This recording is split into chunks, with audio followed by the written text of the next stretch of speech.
Our next question reads, I had a shattered patella 3.5 years ago and refractured it 2 years ago.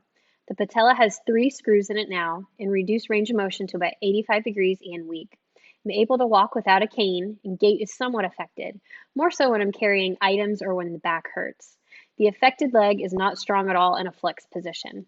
I'm also about 50 pounds overweight and postmenopausal.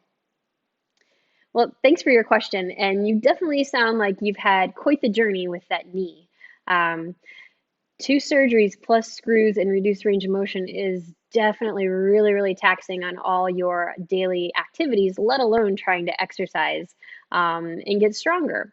So, the beauty of the Primal 7 unit is that this gives you the opportunity to work in controlled ranges of motion. So, if you're only able to go down a little bit in your squat or a lunge or anything else, that's completely fine. And it gives you the sense of security with the band around you and extra balance as well. So I do really like the Primal 7 unit specifically for people that have had multiple surgeries or even a stroke or spinal cord injury because it gives them that sense of security and it lets them work in just small ranges of motion. Whereas outside the Primal 7 unit, you would definitely have to be holding on to like parallel bars or a countertop, something like that, to really get yourself into a good position to even start an exercise. So, right off the bat with this, I would make sure that my doctor and my PT is good with me starting any new exercise program.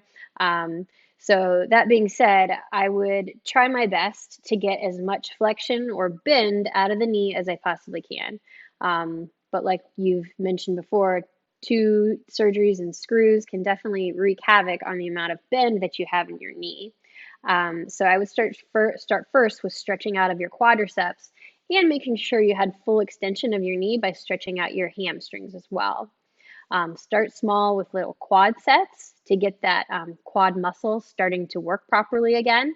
And also laying down on the band and doing some hamstring curls just within the range of motion that you have to activate and fire up your hamstrings as well. Also, you can do other exercises in the Primal 7 unit, such as the T-spine twist, just to get familiar with it and to get your body in proper alignment before you actually go into some of the more involved exercises, such as a mini squat or a mini lunge or something like that.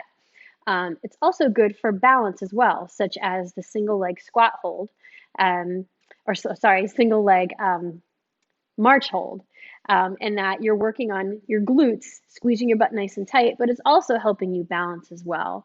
And if you still feel like you need a little extra balance, even with the band around you, it's always fine to put like a chair or something like that in front of you, just so you can have a little bit of hand support for a case like this.